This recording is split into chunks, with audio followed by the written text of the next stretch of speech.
History, where two best friends tell you about a noun, a person, a place, or a thing that lived or happened or something in history, the past. I'm Emileigh. Way back then. Almost forgot to introduce myself again. How are you, Morgan? I'm sick again. No. Yay. Another one. Another one bites the dust. And it's something viral. As it always is. I'd actually been feeling pretty okay, and I went to bed with a sore throat last night, and then I woke up today, and I was like, oh, I'm not going into work today. And I went to urgent care, and they gave me the tests, and they were all negative, and they said, drink cold medicine. So I did. Thanks. And here we are. Urgent care. Well, I hope you feel better.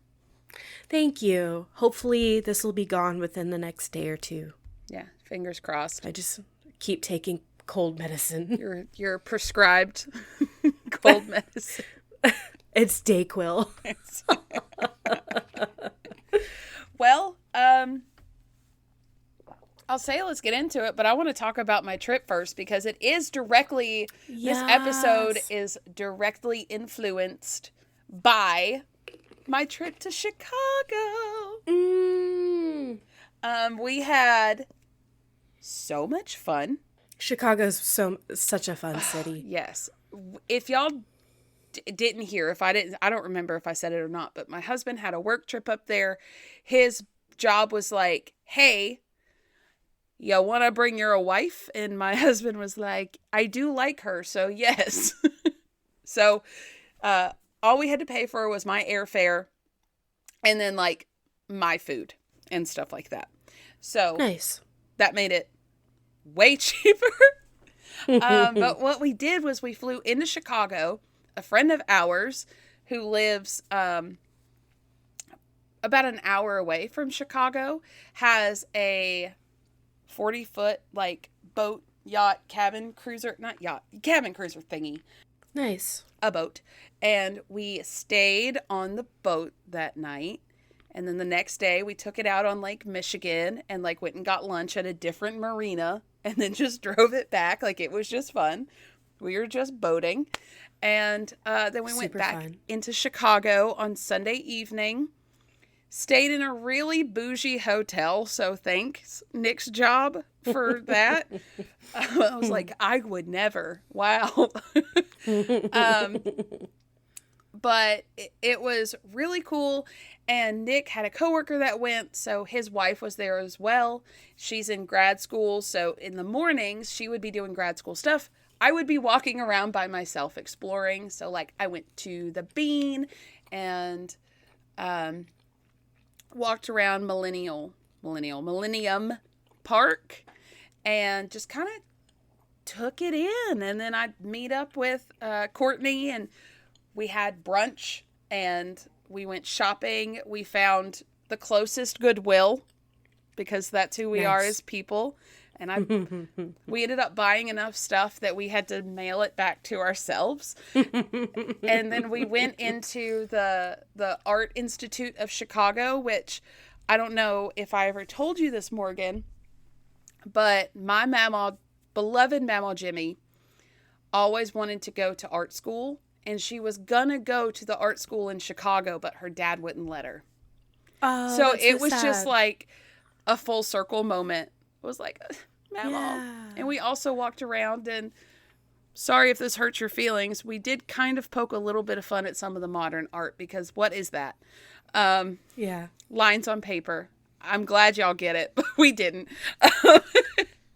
But the rest of it was so cool seeing all the ancient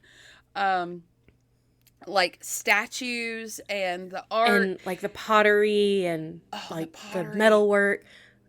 Corey and I went there a few years ago when I went with her to Chicago. So I can envision where you were. And the Van Goghs that were there, his like portrait is there. It's smaller than I thought it was going to be. I'm not going to lie. I don't know why I pictured it bigger. I don't think Van Gogh was at the Art Institute when I was there, and Really? that's really sad. Yeah, his I think it was touring. self-portrait, the famous one, was there. And there were a couple Monets that were there, and I got like a print off of one of my favorite Monets. Is it the one where they're in the park? No, not the park. It's kind of not one of his more popular ones, but it just speaks to me. It's one where like there's a girl and there's like an ocean and there's like a cliff. Pretty. But I love it. So I'll send a picture. But one thing I also did, I unfortunately did not get to go to his house in Chicago in Oak Park. I did get to go see the Rookery, which the Rookery has amazing architecture in Chicago. Sorry, whose house? Oh, sorry, I'm getting there. Okay. Frank Lloyd Wright. Oh, cool. So the Rookery was not built by him, but it was remodeled by him, and you can see his touches in there, and I got a private tour only because nice. it was 10 a.m. on a Tuesday, and no one else was there to take the tour, so I got a private tour. That's so awesome. Highly suggest that. It was going to be like a 40 to 45 minute public transport ride to get to Oak Park, and I was going to have to go by myself, and it felt like a very long ride just for the one thing. So I didn't get to go to his house. I will hit that up next time. Because next time Nick has to go somewhere, you best believe I'm jumping in that suitcase. But I love it. But seeing the Rookery was really cool, and seeing some of his ideas in person was really cool, because you really don't get a sense of like the space in pictures. So today's episode is about Frank Lloyd Wright. Unfortunately, not a lot about the Rookery, because it was just a little blip in his career, in his life. Yeah. Yeah. So if you want to look at pictures of that, I think there's some on one of I also, listen guys, I got a little tipsy on that boat. I'm not going to lie. And then next thing I knew, I was making myself a personal TikTok page. So I don't remember which one I posted it to, but I posted pictures of the Rookery on one of those. Nice. Yeah. It's fine. Anyway, so let's get into Frank Lloyd Wright.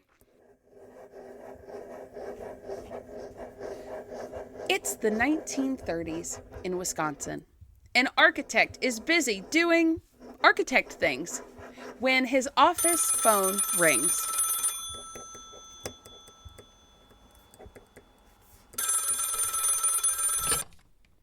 Hello?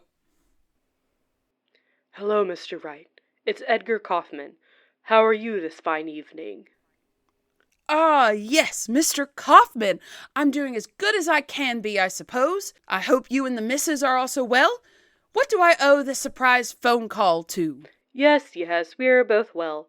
I hope my son is also well in your care. He wrote a letter saying he was busy in the gardens. What will that teach him about architecture is beyond me, but what do I know? I digress. I will get straight to it. I'm in the area on business, and since I haven't received any concept drawings of the cabin, I wish to pay you a visit and see them in person. Oh, yes, well, of course. Would you like to swing by tomorrow evening? Time is of the essence, Mr. Wright. I'll be leaving tomorrow for my journey home.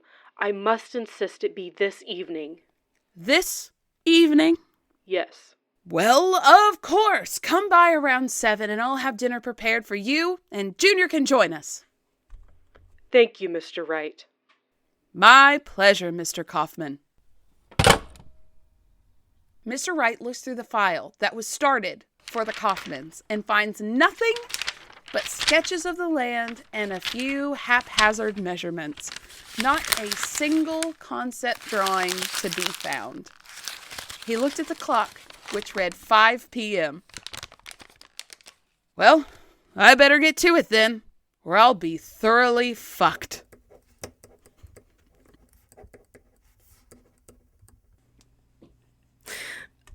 Uh-oh. Yeah, so today, Frank Lloyd Wright. This scene, obviously, again, disclaimer, creative freedom. We'll talk about this house specifically later. He somehow pulled together a concept sketch of some form in 2 hours. But we'll get to it eventually. So It's very impressive. yes, right? I'm not gonna lie, I was like, man, this guy is gonna be kind of boring. Why I thought that, I have no idea. No idea. He is America's, I would almost say, one of America's greatest architects. I mean, you could look at one of his buildings and be like, that's a Frank Lloyd Wright house. Why we're calling him by all 3 names, I don't know. I don't know if he went by that. He's just a 3-name guy. Some people are 1-name people. He is a 3-named guy. You're right. Yeah. So I'm just going to say Wright or Frank because that's a mouthful. Love y'all. Yes. So in his 7 decades in this business, he built over 500 buildings. And his best known work is the Guggenheim Art Museum in New York City. I did not know what that looked like. It is a wild building. And Morgan, I've been there. we got to go next time. I want to be there. Yes. It's a super cool museum, and when I went there with my mom, she made fun of all the art that was in there because she's my mother and she has no appreciation for art. Your mom and I would have had a field day in the Modern Art Museum. I'm not going to lie. I tried so hard, but a lot of it was just geometric shapes, and it just looked like stuff that Nick brought home in his pocket from work because he's an engineer. And I'm like, have I been throwing away fine art this whole time? What? Listen, I appreciate you guys. Y'all artists are great. I love art. Anyway, I digress now. Let's get into his early life and childhood. So he was born June the 8th of 1867, just 2 years after the Civil War, which is just wild to me. He had Welsh roots, and he was very proud of him. So his family was very large and devout Unitarian Christians, and Unitarian is very free thinking. They see everything. They see God in everything, in nature. It's very religious freedom, very out there kind of a religion. And religious freedom is actually why the family ended up moving to America. So they sailed to America, got to New York City, and then went west looking for something that looked like Welsh areas. So They settled in a valley in Wisconsin, in Spring Green, Wisconsin, and they really held on to those Welsh roots. They wanted to be Welsh in America, basically. They didn't want to, which is cool. So he's really held on to those roots. All that to say that. So then in 1867, he is born in Wisconsin, and he grew up on a farm. On the family farm. He studied engineering at a local college, and then his mother was very supportive of his passion for architecture and engineering, and was, gung-ho for him going to find an architectural job. And it just so happened that Chicago was the closest big city and the mecca of architecture during this time. I mean, skyscrapers were going up left and right. If you look at Chicago, the skyscrapers are very old. And they're really freaking cool. Yes. Even the Rookery was like one of the oldest, I think, buildings. Also, we went on the architecture boat cruise thing at sunset. Highly suggest it. Try to get Bobby as your tour guide. He's amazing. But we got to see all the old buildings and whatnot and get a really good history of Chicago itself. He was very young, very energetic, and very talented, and he ended up landing a job with one of the city's leading architects, and that was Adler and Sullivan, where he was the chief draftsman. And he learned a lot while here. And while working there, he met Catherine Tobin, who went by Kitty, when she was just 16. Within 2 years, so in 1889, they were married with a child on the way. Amazing.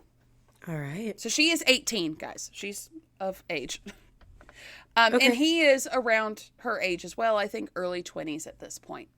So they ended up borrowing money from his boss, bought land in Oak Park, in the very nice, quiet suburb of Oak Park, and he built a home for himself and his now growing family. Today, Morgan, if you want to look up the Oak Park home, it looks very normal to us. But for the time, this was so strange. It looks very craftsman-y, where in this age, the late 1880s, early 1890s, the houses were looking still more Victorian.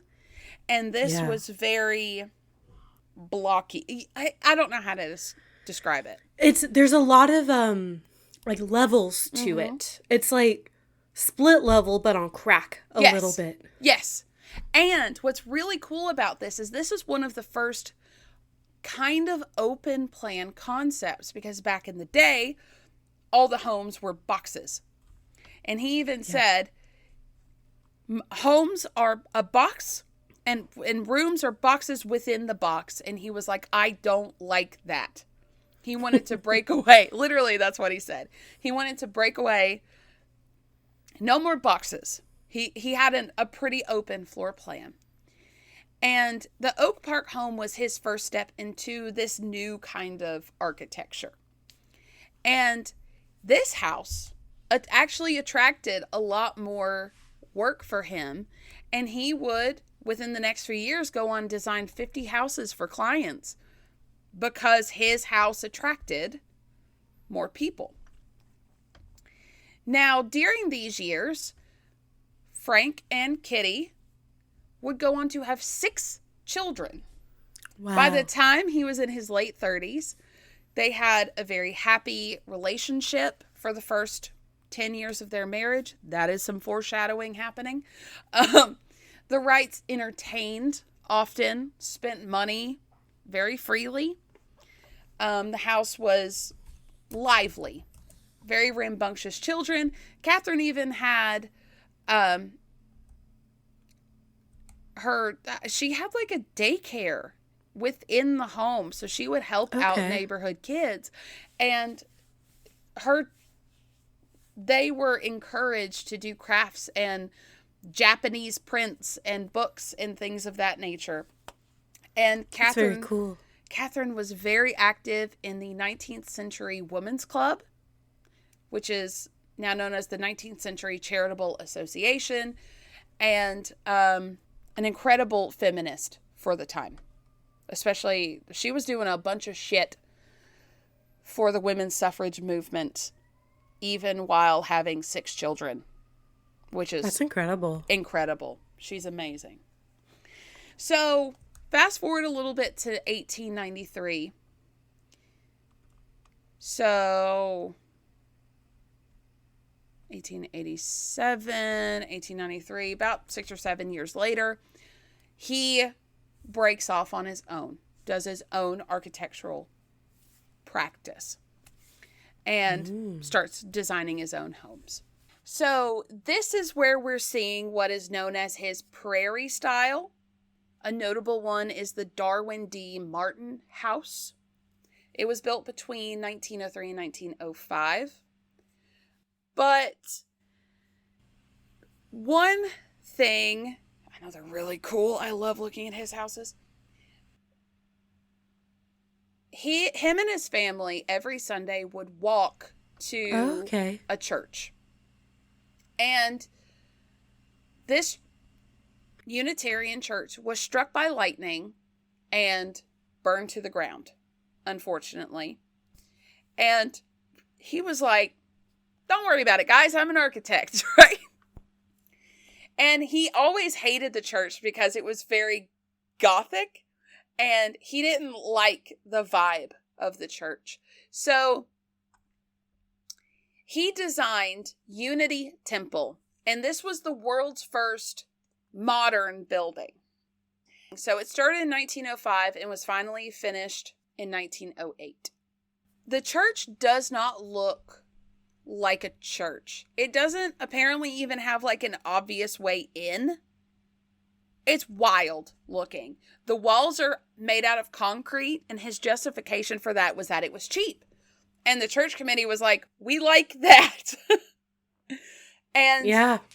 He was, with this one, he was on the frontier of building out of concrete. That really wasn't a thing. Y'all have to remember, this was 1905. And he was like, let's just make it out of concrete.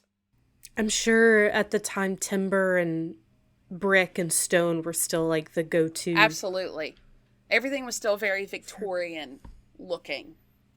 And he's built this block, this giant brick adorned with like geometric shapes, and like where you sit, it's really interesting because it's a perfect square in the sanctuary, and you have the like 3 of the walls have pews, and then you go up a level and then the same 3 walls have pews.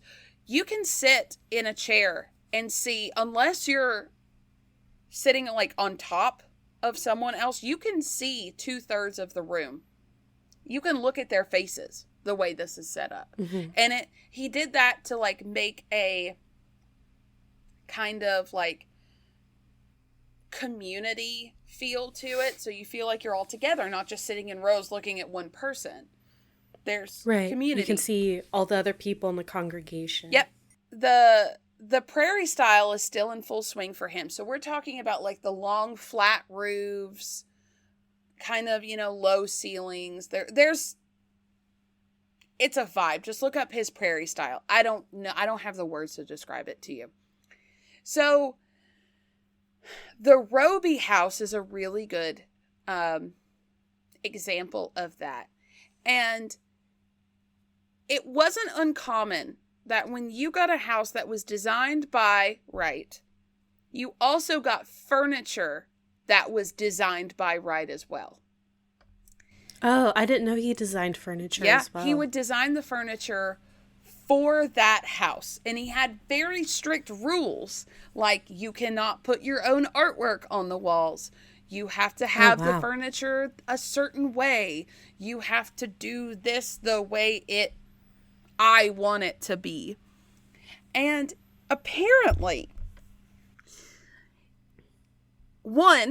he designed a dress for Miss Roby to wear in the house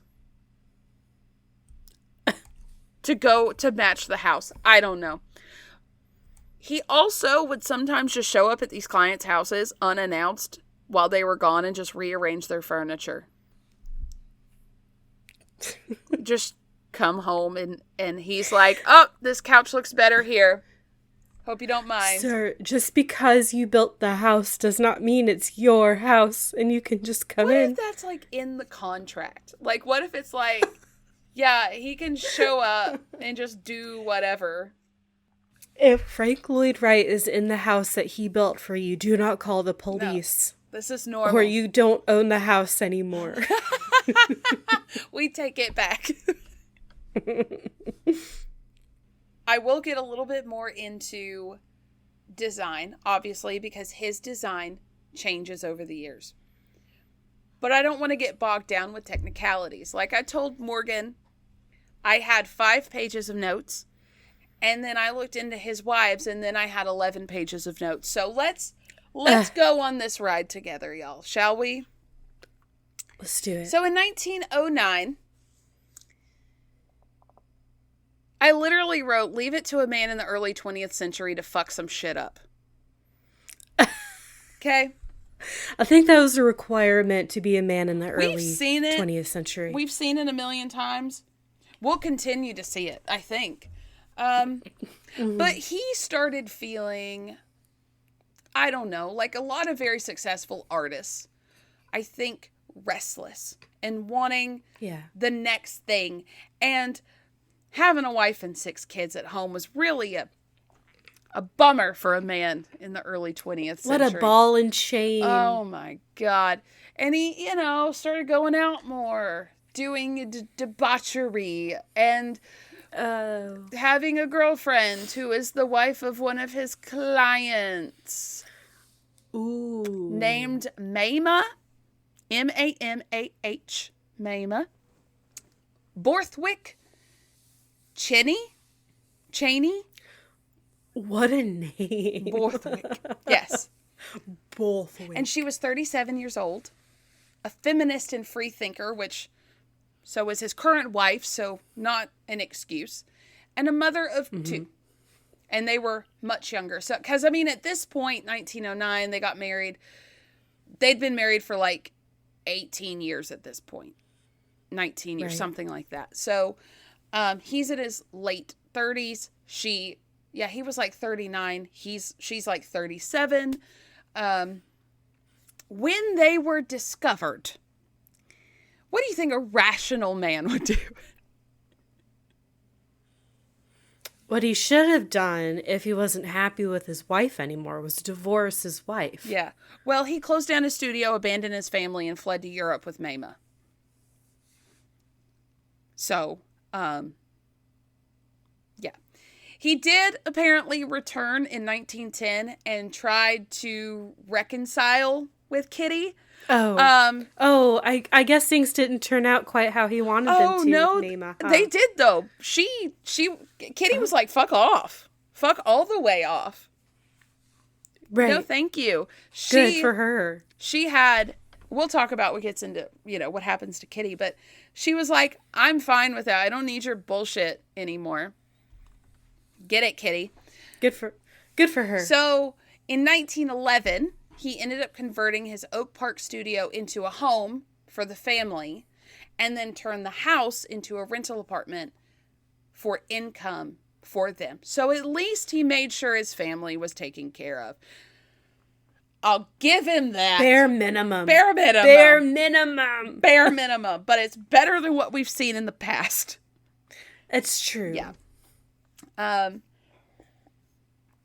Mamah, remember, she was married as well, divorced her husband with 2 kids in 1911, and he knew he couldn't go back to Oak Park. He could not show his face there. So he built a house on some land that was owned by his mother in Wisconsin, in the valley of his childhood. And this home would be known as Taliesin. It's Welsh for something. Okay. An amazing home. And Mamah and Frank and Mamah's 2 children moved in, and they were happy. The newspapers called it the Love Bungalow. So, okay, with Kitty's inheritance from her mother, her and the 4 youngest children moved to East Division Street in Chicago in 1919, and she was fine. She wouldn't grant a divorce from him until 1922 because I think she's petty and I love it. Literally waited like 12 years to finalize the divorce. She was like, "I'm putting you through the damn ringer, bitch." I wonder if she was waiting for all of her kids to reach adulthood before she divorced him. Maybe. But we will talk about her a little later. Okay. So just know that she's doing okay right now. Okay. I don't want anyone to feel bad for Kitty right now. So okay. At Taliesin, there were servants in the home, like any other large home owned by rich people. There were just workers. Now, the Wrights, very unlike other large home establishments at the time lived on the same floor as their employees. They wanted to treat their staff like friends, like family, like members of the household. You just happen to be, you have a job and you're being paid, but like you're a member of this household. You're not lesser than just because you work here. Absolutely. And okay, I can stand behind that. I can too. Now, I'm going to say a trigger warning. This is really fucking rough. So, okay. In 1914, a new employee was taken on by the name of Julian Carleton. He was a butler, all-around help, just kind of an employee doing things. In August of that year, while Frank was away, Emileigh and her children were sitting, eating lunch. Everything was fine. Julian used gasoline to set fire to the house. Oh, shit. As all the residents fled the home, he attacked them with a hatchet, and 7 out of the 9 people died, including Emileigh and her 2 children. Holy fuck. Yeah, it hurts. What the hell? It made national news. Julian would not talk about why he did it. And then he ended up starving himself to death 2 months later in prison. Holy shit. I tried to look up a reason, and the only thing they could say was like he was either disgruntled or he had a history of mental health issues. And that's as far as I got. Wow. Man. Yeah.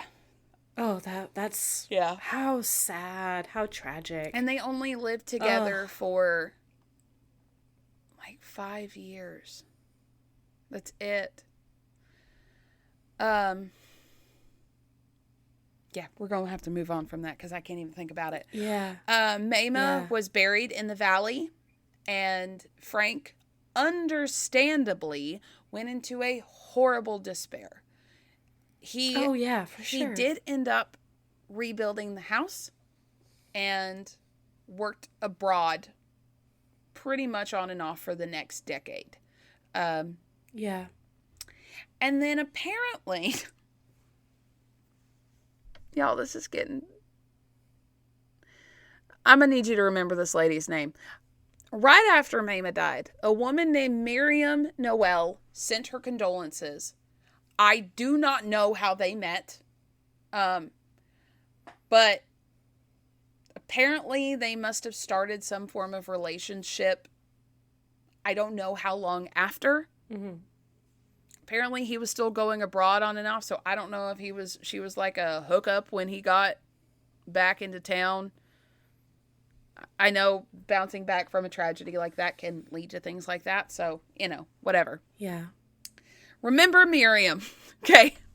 Okay. So in the years between like 1916 and 1923, he was going to Japan frequently. And Wright admitted to only having 3 influences in his life. And that was the Froebel kindergarten gifts he had played with as a child, Lewis Henry Sullivan, architect from his previous job, and the Japanese woodblock print, of all things. I can see it because all of his designs are very rectangular and blocky. Very rectangular, very blocky, but also somehow very nature-esque as well. Yeah.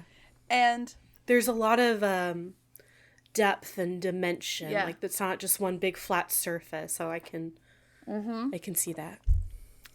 And he loved Japan so much. He called it, quote, the most romantic, artistic, nature-inspired country on earth. I love it. Yeah. So his first trip was back in 1905 and then again in 1913. So after the tragedy between 1917 and 1922, he spent almost 3 full years there and was the architect in the new Imperial Hotel in Tokyo. It was torn down in the 60s, and I want to fight whoever did that. Because I wanted to go see it, but then I saw it was torn down. So, way long ago. boo. So, one of his first encounters of the Japanese culture was actually at the Chicago Fair of 1893, where Japan had the arts tent. And he fell in love. The tent apparently represented over 1,000 years of Japanese design. And the buildings just left him in awe. So that was one of his first, and he just continued to go back and pull a lot from that Japanese culture. And the lady at the Rookery, I'm sorry I forgot your name, you were lovely, said that most people would go to Europe for inspiration. But he was like, I don't want it to look like old English architecture. I don't want it to look Baroque. I don't want it to look like that.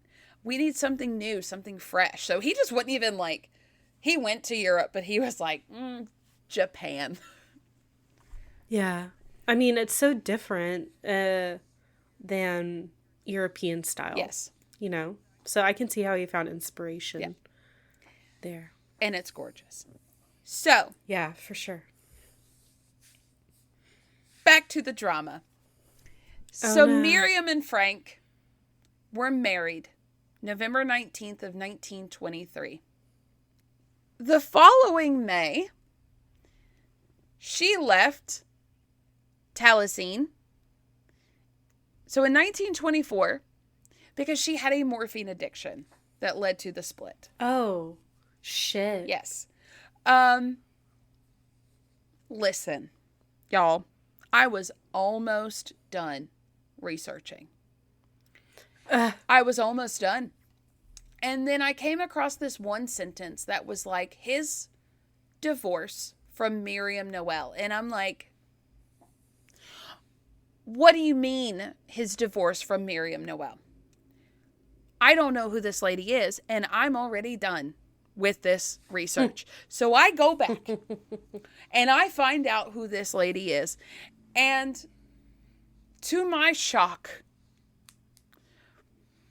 we're gonna, the rest of this is gonna be a little bit of a ride with some architecture thrown in there. Okay, sounds good. Okay.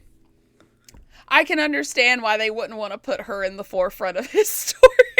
Oh no. So, in 1924, we're going to talk about some architecture for a second. I'm taking y'all on a ride today. Okay. He was the ripe age of 57 at this point, just so you have an idea of how long we've been at this. So he's 57, and he designed the house called the Innis House. And it was inspired by ancient Mayan temples. I'm going to need you to Google that one because it's incredible. It does look like his interpretation of a Mayan temple. The entire thing is concrete blocks. Even the inside is all made of concrete blocks. I see a picture of the pillars inside. Incredible. That's so cool. 27,000 concrete blocks, all made on site. Damn. It's giving Temple of Doom. It's giving. Yes. Does it have a moat? Oh, it's a pool. It's a. It looked like a moat. It is in Los Angeles, California, and it is on one of the hilltops there, the mountains. So it is overlooking all of the peasants below it. It looms. It looms. It has been in movies like Blade Runner and Buffy the Vampire Slayer, and it's had over 80 screen appearances. I mean, there's nothing else like it, no. So I can see why it would be in movies. And they made a good point. It was really cool to see that something built in 1924 can be put in such different genres of shows and movies, and it still somehow fit. Why does it still fit? Because there's nothing, I don't want to say it's otherworldly, because it does have like real life influences, but it's just so unique. It doesn't fit within like one genre. It doesn't. You know, I'm not explaining this well, but it's so cool looking. Multifaceted. Like you could put it in anything and you're like, yeah, I could see that. Well, and every angle of it is different too. Like I'm looking at the Google images and it's all these different like perspectives of it, and every shot is different, you know. It's incredible. It's a really cool fucking house. Yeah. I can't believe like people lived here. Yes. Oh, they did. And I'm sure they didn't have a single family picture on the wall because he would not allow it. Well, you can't get in you can't get in the way of those columns and the blocks. You have to feel. I wonder, it was the furniture blocks too? That sounds awful. So, in November of 1924, remember, he is still separated from Miriam. Mm-hmm.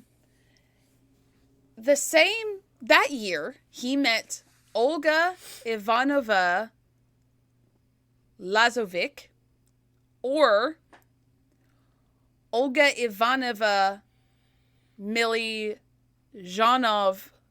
Lazovich Heisenberg. Whoa. Listen, I don't know which one of those names is right. I kept seeing multiple because I don't think anyone knows what we're calling her Olga. A lot of the places called her Olga. She was from Montenegro. And I'm going to get into a little bit of her, just a brief bit of her history, just so you know what kind of woman she was.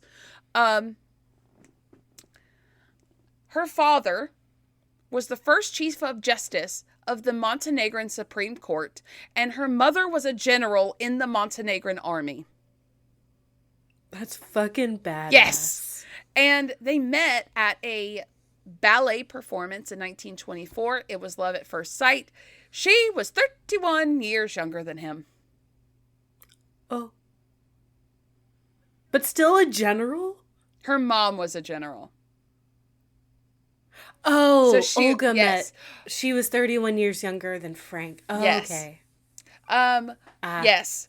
She was a dancer and a philosopher and a writer. Okay. And,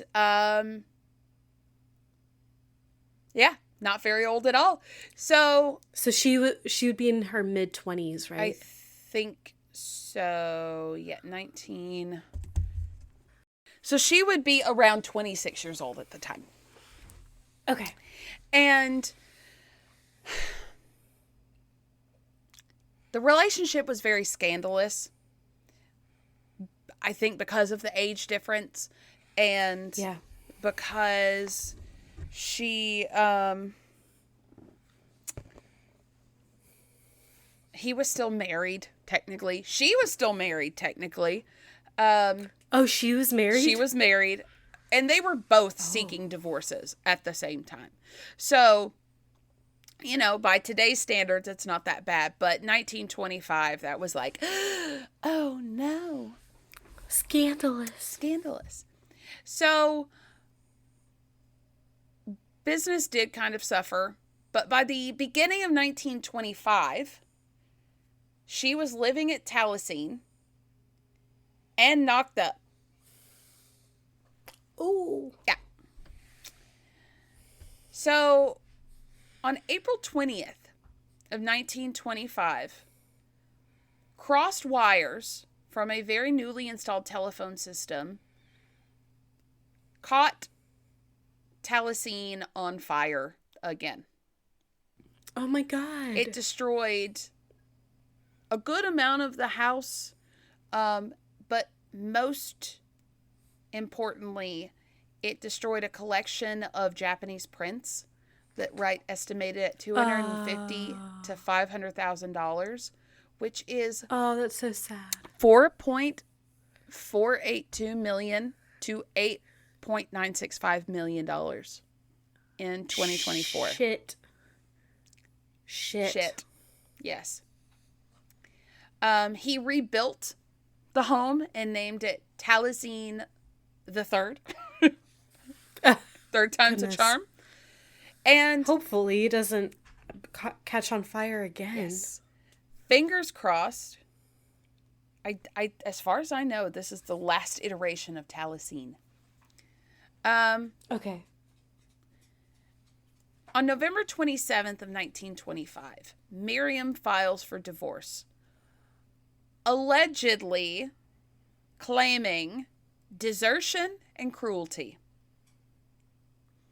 But wait, didn't she leave the house? From my understanding, yes. So, buckle up. So in 1926, between June and September, Miriam went nuts. Oh boy. They met on different occasions to try to get this divorce finalized. She refused every time, saying that she wanted the house. She wanted Taliesin. So between June and September, she tried to take it by force once. I don't know what that means, but she didn't make it past the gate. She refused negotiations. She sued Olga, I guess, for taking her place, even though that they were split up before he even met Olga. And then, because, I don't know, he's not very good with money, the bank foreclosed on Taliesin. Damn. So a rough year. In October, Wright and Olga were arrested in Minnesota for violating the Mann Act. The Mann Act is you cannot take a woman over state lines for nefarious reasons. Yeah, we've talked about it before when we spoke about Charlie Chaplin. Yes. So they got arrested for the Mann Act, spent a night in jail. The charges were later dropped. Was it because they weren't married? Yes. Was it because they weren't married? I think so.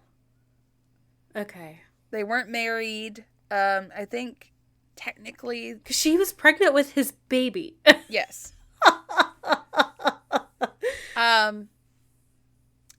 It would take until 1927 before the divorce between Wright and Miriam, Frank and Miriam, was finalized. And he was required, again, I don't know if I mentioned the first time, his last divorce, he had to wait a year before he could get married again. So that it was 1928 when him and Olga finally were able to get married. Now, okay, I wish we were over with this drama, but I went out of order a little bit. So in 1927, after the arrests of Olga and Frank, Miriam stayed in a hotel in Chicago waiting for word from her lawyer, but then ran away to California after she racked up $1,500 tab at the hotel she was staying at. So I guess she wasn't trying to pay that back. Then she was later arrested for writing a letter to Frank, a very obscene letter. I don't know what was in this letter that she had to get arrested over it. But this was after they were divorced. She wrote him a letter and it was so obscene she got arrested. Oh my God. What the fuck? I can't imagine being arrested because a letter was so obscene. Yeah. Unless the only time I could make that exception is if they were like direct threats to like causing him harm. Yeah. Like I could see that, but just like... I don't know. So, after So in January of 1928, the bank takes Taliesin and sells it at a sheriff's sale. I don't know what that means. But I think it's like an auction. Okay. So later that year, Olga and Wright moved to a cottage in California. Miriam shows up and trashes the cottage and is arrested again. What is wrong with this person? I mean, I do know you said she has morphine. She had an opium addiction, morphine addiction. But traveling like almost across the entire country. Yeah. Oh my goodness. So they were able to somehow get Taliesin back, and they moved in October of that year. So they moved back. They were able to get the home back. Okay. Thank God. And goodness, this is I messy. think we're done with Miriam. I think. Yeah. So she ended up dying in 1930. I don't know what from, but she did pass away shortly after this at the age of, I think, 61. So we're done with Miriam. Okay. Jeez. So then, 1929 into 1930 was rocky because of the Great Depression. And so when the market crashed, for 3 years, he didn't have a single commission. And he barely got Taliesin back. And he was flat broke. And Olga gave him the idea of opening Taliesin up to apprenticeships. So a lot of these apprenticeships, people, they would just come in and they would live at Taliesin, and he would say, "This isn't a school. I'm not a teacher. You're here to help me. And if you get something out of it, then that's great." But really, all these people came from like families with money, and it kept Taliesin afloat. But they helped clean, they helped garden, they helped cook, they helped Frank in any sense. And there was a large drafting room in Taliesin, and they would kind of dream and, doodle and do the things, and Frank would, lead them, but, they still had jobs to do. So it was in 1933 that he finally got a commission after the Depression had started. And it was from Edgar Kaufman, who we saw in our skit today. So we're finally talking about our skit. And he had a cottage in the Pennsylvania woodland. And his son, the son of Edgar Jr., was one of Taliesin's apprentice. And I meant to say that the apprenticeship was called the Taliesin Fellowship. So I'll call it the Fellowship. Okay. He was part of the Fellowship. And Frank was like, "Hell yeah, I'll rebuild your cabin. Like, I need this." So he visited the area, made sketches. There was this beautiful waterfall, and went back home. Months passed. No word on anything. Hadn't done a thing. So then Kaufman happened to be in the area and called him up and was like, "I'm going to swing by." I don't know if it was like the same day or what, but it is said that Frank sat down and planned out the house that will go on to be known as Falling Water in 2 hours. Yep. Oh my God, and this is like his most famous house. Yeah, it has been called the greatest house of the 20th century. Like, this is the house I think of when I think of Frank Lloyd Wright. What's crazy is I was at the Rookery and they had a little gift shop, and I love buying artwork and putting them in frames. So because I love art. I love art in my house. Right. And I want it to showcase the places that I've been. So I try to get these prints. Like I got one from the Art Institute. I got one at the Frank Lloyd Wright house. And I walked up to it. I had no idea what house this was. I just thought, man, that's a beautiful concept sketch. I bought a print of this house not knowing what it was. It just sang to me. It was just beautiful. And it is I was like, what are the chances that I actually bought his like most famous one and I didn't even know it? But they really thought that he was going to put the house below the waterfall so you could look at the waterfall. Who would have freaking thought that he was going to put it on top of the waterfall? On top of the waterfall. And apparently there's like a staircase that leads down to nothing. Like it's just you walk down, it's a little landing over the water. That's all it is. It's incredible. It's just, I don't even have words for how incredible it is. It's so like in it's smack dab. If you guys haven't seen a picture of this house, Google it, Falling Water. It's in the middle of the woods. Yes. I mean, it is just surrounded by trees, and the waterfall flows from underneath this house. It is literally built on top of the river. It is. That the waterfall falls from. Incredible. Absolutely incredible. And this was the break that he was needing. Because at the same time that he's now working on this, he gets another commission. And it's for the Johnson Wax Company.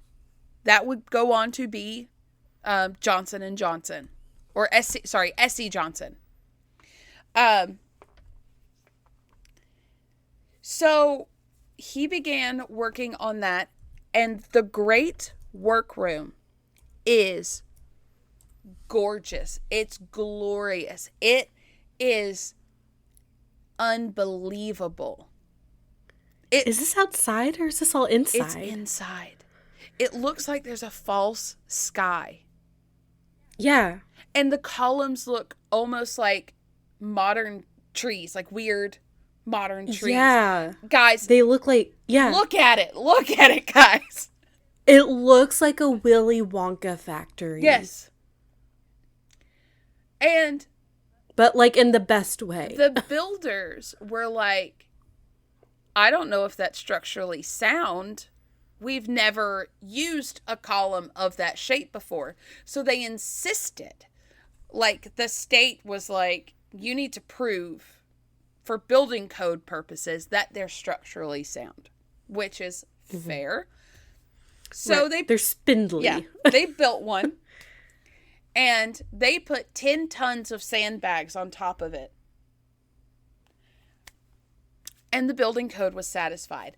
But was Frank gonna let that stop him from proving a damn point for anyone who underestimates him? No. He would go on and put 60 tons of weight on them before it broke.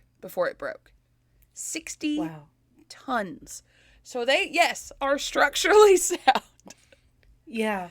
And were they also concrete? Yes, I think so. And there was so much weight when it broke, it fractured a sewer pipe that was 20 feet underground when it fell. Holy fuck. Yeah. So you don't have to worry about that building. Yeah, no. And there's like a million columns, so I think it's okay. Yeah. 100%. So in 1937, we're skipping ahead a couple of years. We're back in business, baby. All is well. We're out of the Depression. We're working. The fellowship is still a thing. And Olga loves Taliesin. Olga hates the winters in Wisconsin, which is fair. Yeah. Mm-hmm. So, I mean, she's from Montenegro, which is like outside of Italy, I'm pretty sure. Yeah. So it's coastal. Yes. So in 1937, packed up their shit one winter and they drove to Arizona. And they, over the next 7 years, they designed and constructed Taliesin West. And that is where they would spend the winters until he died. And Okay. it was constructed completely by members of the fellowship. So, I mean, they're learning, they're getting hands-on things. And you can tell they used, because it's in the middle of the freaking desert, they used whatever they had available. So they took rocks and they built the walls out of rocks, put concrete around them and stuff. And I saw a picture, and I don't know why I giggled so hard at this, but a hammer fell in there, and you can see it sticking out of the concrete. And it's like, do you lose something, guys? Do they just never pick up the hammer? It's like in the concrete. It like fell in there. It's part of the building now. It's a structural hammer. Yes. So just to give you an update, fast forward, this is now the Frank Lloyd Wright School of Architecture, and the students still live and like learn and work there to this day, which is amazing. That's really cool. So this house has a lot of angles. Oh, yeah. It is just I mean, even the pool is a triangle. It's all triangles all the way down. A lot of triangles. But he designed it in a way that a breeze could come through before air conditioning, and it was cooler because he's a genius. So in 1943, he began his work on the Guggenheim. Now, he had not gotten a building into New York City at this point, and he was like, I'm gonna do it. And he was like coming up on 90. He was old at this point. 1943 is when he started designing it, and it would open in 1959. So it took a long time, but he worked tirelessly on it, and he finally got it built, kind of. So he ended up, the Guggenheim is wild, guys. It's so different. It's spiral. Yes. But I do like that he was like,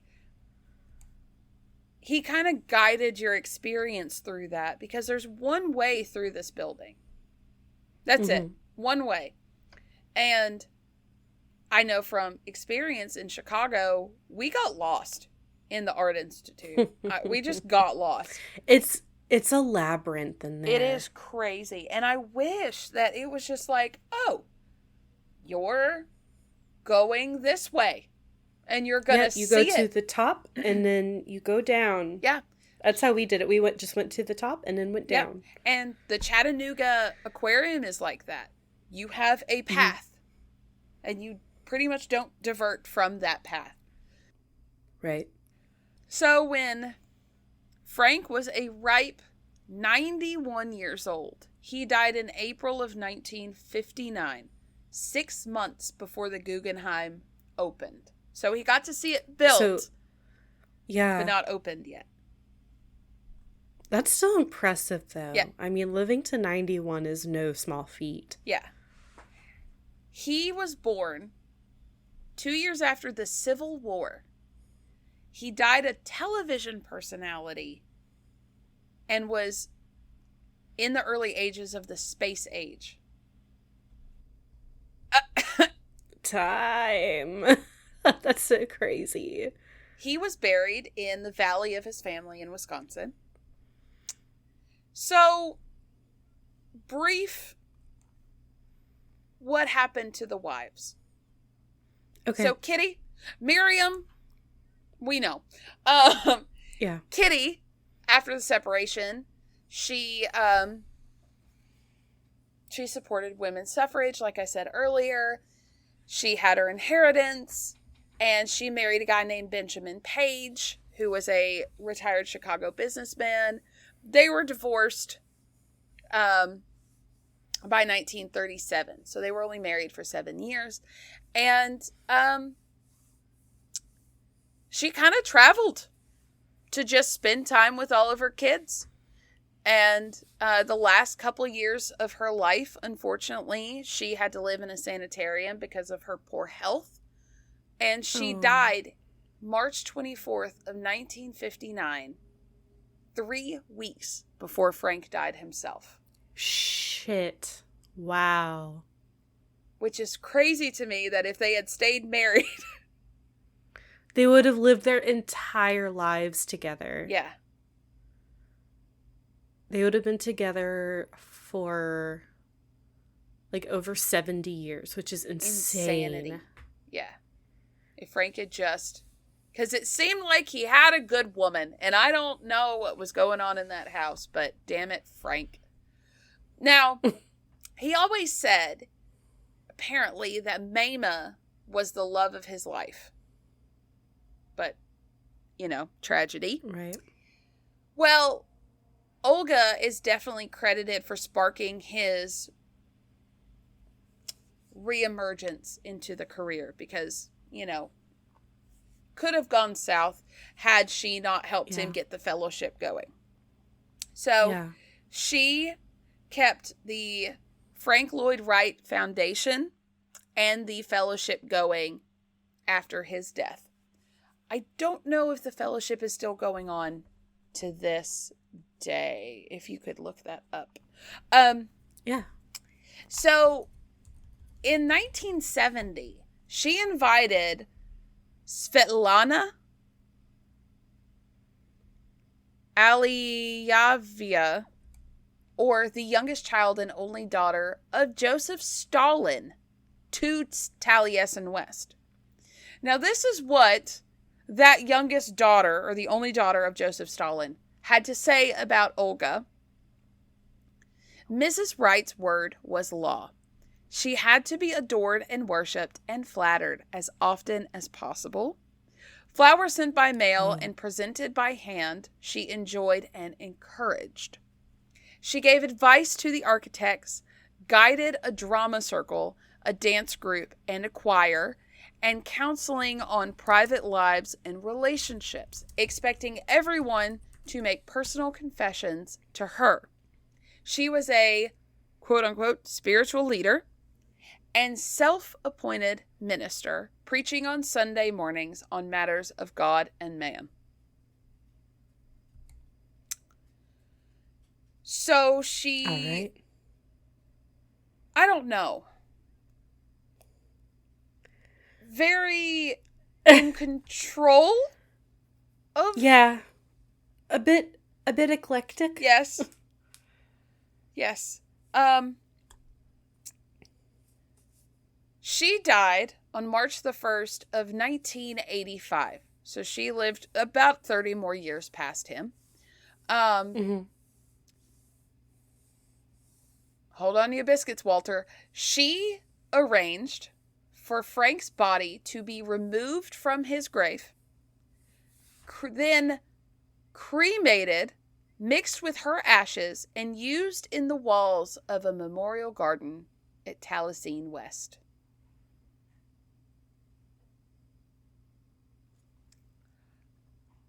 Okay. Yeah.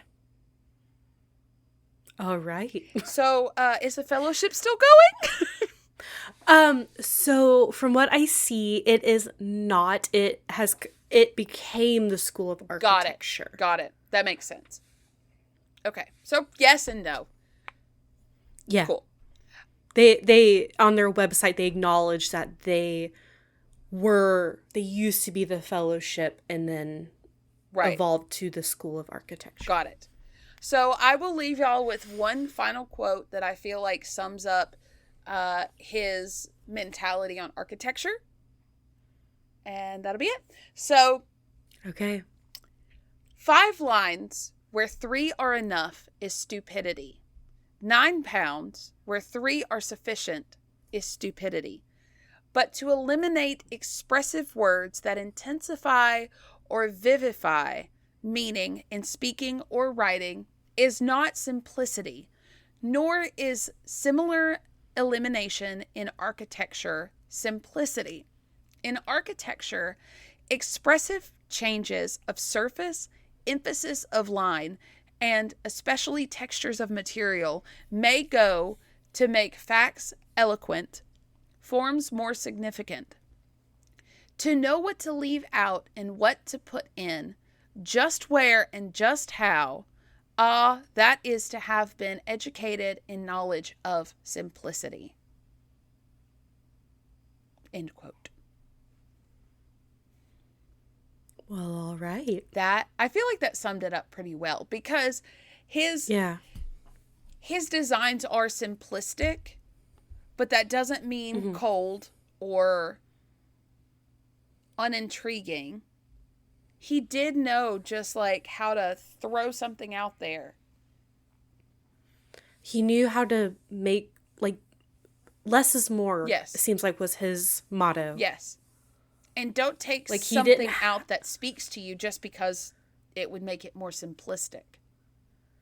Right. Like, he didn't have, like, the spires and the...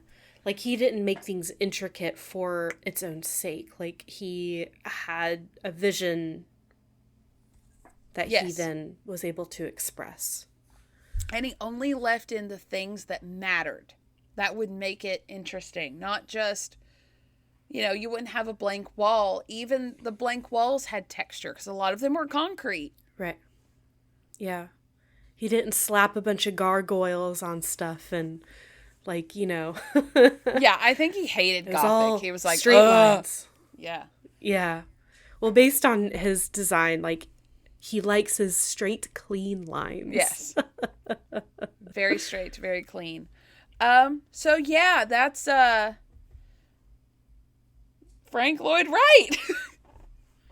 Well, that was a very interesting dive into his life. I did not know about his marriages or his relationships, just that he created really interesting buildings. Yeah, so. Me too. I also, for some reason, he feels more modern to me. Like, I didn't know he was born in 1867. I didn't What either. the hell?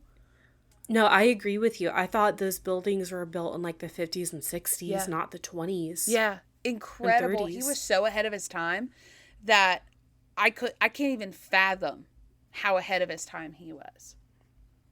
They probably thought it like a spaceship landed. Yeah. Like it's like that level of like mind blowing, like we've never seen this before. What is this? And people lived in those houses. They're incredible. Incredible. Well, this was super interesting. Thank you, Emileigh. No problem. I loved it. I'm glad you had fun in Chicago. Me too. I highly suggest anyone go to Chicago. Yeah, be safe out there. Yeah, especially if you're traveling as a woman alone. Yeah, that's why I had my head on a swivel. Apparently not enough though, because the sidewalks tripped me about 5 times. I never fell, but there was one time I was alone and I tripped and I looked up and there were 2 girls staring at me and I changed sides of the road. I was like, I cannot walk. Oh no. It's okay. It's fine. It's fine. It's fine. So, you ready to get into socials? Let's do it. Okay. You can find us on Facebook, Ill-Equipped History Podcast Group and page. Instagram, at Ill-Equipped History. TikTok, at Ill-Equipped History. Gmail, Ill-Equippedhistory at gmail.com. and Patreon. Patreon.com/Ill-Equippedhistory. And sign up very soon because we have spooky things and I'll send you a spooky sticker. Yes. Now, yes, and the spooky sticker will only be available for those who sign up during the month of October. yeah, or, if you do it now, we'll count it. It's close enough. Yeah, it's fine. For sure. And like normal, our spooky episode is going to be available to everyone. We put too much money into this for y'all to not listen. Yes. We need everyone to hear it. And, it's our gift to you. Show us what you can get on the other side. And then maybe after this trip, because we've been talking about it for over 2 years now, maybe we'll actually start getting some merch going once we figure out the t-shirt aspect of things. Yes.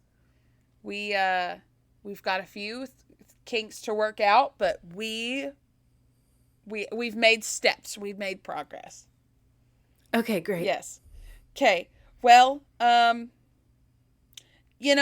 if you're married and you have 6 kids, stick with your wife. Unless it's really not working out, but like try. Don't just abandon your family. Yeah. That's kind of bullshit. That's never good. Yeah. Yeah. Don't do that. And I don't know. Don't set houses on fire. That's not nice. Oh God, yeah, please don't do that. Yeah. Oh God. Yeah, no. And you know what? If you're really good at something, do it. Do it. And do it amazingly. And people are going to say it's weird. Be weird. It's fine. And then one day you'll be looked at like Frank Lloyd Wright was. Yeah. You could be America's new most famous architect. Yes. Also, I have to admit something. The entire time, every time I try to say Frank Lloyd Wright, my brain wants to say Andrew Lloyd Webber, who is a playwright. Different. Yeah. Very different. Very different. And I cannot get my brain to stop it. I have to purposely say Frank Lloyd Wright in my head before I say it out loud. I keep wanting to say Frank Lloyd Wright. And I've had a hard time, so that's why I was like, I'm just going to pick one name. Yeah, I think that's a good idea. Frank Lloyd Wright. Frank Lloyd Wright was an architect. He made buildings. You sound like your kids. I know. Those freaking goblins. Okay, bye.